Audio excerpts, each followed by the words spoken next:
উপদেষ্টা এই আসিফ মাহমুদরা ইন্টারিম সরকার নির্দেশ দেয় এই সার্ভিস কিন্তু ছাত্রলীগ করতো। আশরাফ আব্দুল্লাহ কিন্তু ছাত্রলীগ থেকে উঠেছে। 6 আগস্টের পরবর্তীতে যে সকল ছাত্র জনতা রক্ত দিয়ে এই 24-এ যে নতুন বাংলাদেশ বিনির্মাণ করেছে, এই বাংলাদেশে আমরা চেয়েছিলাম যে সুন্দর একটা বাংলাদেশ, এবং এই বাংলাদেশে থাকবে না কোনো ভেদাভেদ এবং সকল শ্রেণীর মানুষ ঐক্যবদ্ধভাবে সকল দল নির্বিশেষে বসবাস করতে পারবে। কিন্তু আজকে ছাত্র জন রক্তের উপর দাঁড়িয়ে যে ইন্টারিম সরকার গঠন করা হয়েছে, আপনারা দেখেছেন এই ইন্টারিম সরকার সম্পূর্ণ ব্যর্থ হয়েছে। যদি বলেন কিভাবে ব্যর্থ হয়েছে, দীর্ঘ 1 বছর অতিক্রম হয়ে গিয়েছে, কিন্তু আজ পর্যন্ত কোন প্রশাসনিক যে সেক্টরটি রয়েছে সেই সেক্টরটি এখনো সুন্দরভাবে গঠন করতে পারে নাই। আজকে দেখেন পুলিশের যে সকল আওয়ামী লীগের দোষরা ছিল, সে পুলিশে আওয়ামী লীগের দোষর বসে রয়েছে, সেনাবাহিনীতে আওয়ামী লীগের দোষর বসে রয়েছে, প্রত্যেকটা বাহিনীতে আওয়ামী লীগের দোষর বসে রয়েছে।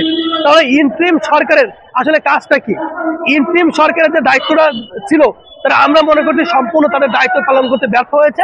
তারা ফুল সুন্দরভাবে বাংলাদেশকে সামনের দিকে এগিয়ে নিয়ে যাওয়ার জন্য যে পরিকল্পনা ছিল, এই পরিকল্পনা তাদের নাই বলে আমরা মনে করি। এই সার্ভিস কিন্তু ছাত্রলীগ করতো। আশরাফ আব্দুল্লাহ কিন্তু ছাত্রলীগ থেকে উঠে এসেছে। এই ভিপি নুরুল হক নূর কিন্তু যখনই আওয়ামী লীগের বিরুদ্ধে আওয়ামী লীগের তোকে তোক রেখে যখন কথা বলার কেউ সাহস পেত না, তখন কিন্তু এই ভিপি নুরুল হক নূর কথা বলেছে। আমরা 2 আগস্টে যখন আন্দোলন করেছিলাম, শেষ পর্যায়ে এসে এই হাসনাত এবং সার্জিস তারা কিন্তু বলেছিল, এই আন্দোলন কিন্তু তারা প্রত্যাহার করেছিল এবং বলেছিল আমাদের কোটা যেটা চেয়েছিলাম সেটা হয়ে গিয়েছে, আমরা আর এই আন্দোলনে নাই। এটা কিন্তু সার্জিস হাসনাত বলেছিল। আজকে সেই ভিপি নূরকে তখন অ্যারেস্ট করা হয়, ভিপি নূরকে মেরে সিএমএম করেছে, হাঁটতে পারতেছিল না। সে পিজন ভ্যানের বসে দাঁড়িয়ে এসে বলেছিল যে 90% পতন হয়ে গেছে, 10% রয়েছে, আপনারা ধাক্কা দেন। এই সেই ভিপি নুরুল হক নূর। আজকে সেই ভিপি নুরুল হক নূরকে মারার জন্য প্রশাসনিক মব সৃষ্টি করে তাকে নির্মম ভাবে পিটানো হয়, আর হাসানা তার সার্ভিসকে সেনাবাহিনী প্রোটোকল দেওয়া হয়। এটা আমাদের জন্য খুব লজ্জার বিষয়।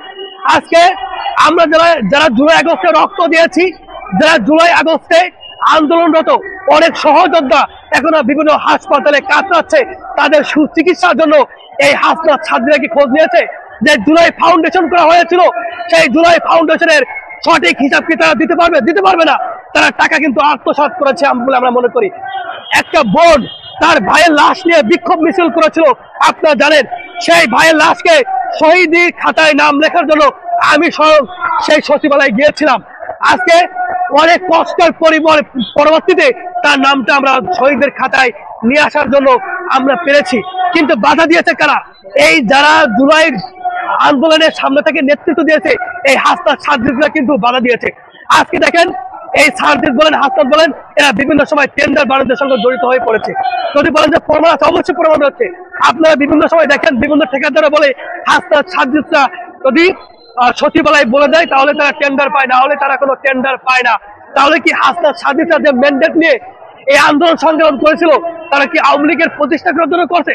আজকে হাসনাত সার্জিসরা গোপালগঞ্জে যখন আওয়ামী লীগের দোসরেরা তাদেরকে প্রোটেক্ট করে, তখন আমাদের ক্রীড়া উপদেষ্টা, অনেকে বাস্তা উপদেষ্টা বলে, সেই আসিফ মাহমুদ সজীব ভুইয়া স্বরাষ্ট্র উপদেষ্টাকে নিয়ে প্রিন্টারের সামনে নিয়ে বা মনিটরের সামনে নিয়ে তারা দেখে যে কোথায় কেমনি হামলা হচ্ছে, সেনাবাহিনী মোতায়েন করে, পুলিশ মোতায়েন করে তাদের প্রোটেক্ট করার জন্য।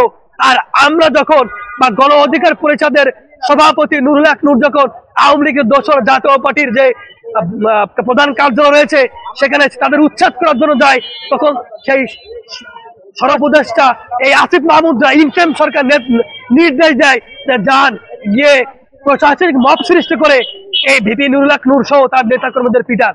এটা কিন্তু বাংলাদেশ হতে বললো যে ভিপি নুরুল হক নূর এই 24-এর গণ অভ্যুত্থানের যদি প্রথম সারির একজন মাস্টার মাইন্ড বলা হয়, এই কোটা আন্দোলন যদি সে শুরু না করতো, আজকে এই গণ অভ্যুত্থান হতো না। তাহলে কিভাবে এই ইন্টারিম সরকার নির্দেশ দেয় একটা দলের প্রধানকে পিটাতে? সেনাবাহিনীকে ভিপি নুরুল হক নূরকে চেনা? এই বাংলাদেশে যারা জন্ম নিয়েছে, যারা মোবাইল ফোন চালায়, টাচ মোবাইল ফোন চালায়, তারা তো প্রত্যেকে ভিপি নুরুল হক নূরকে চেনে।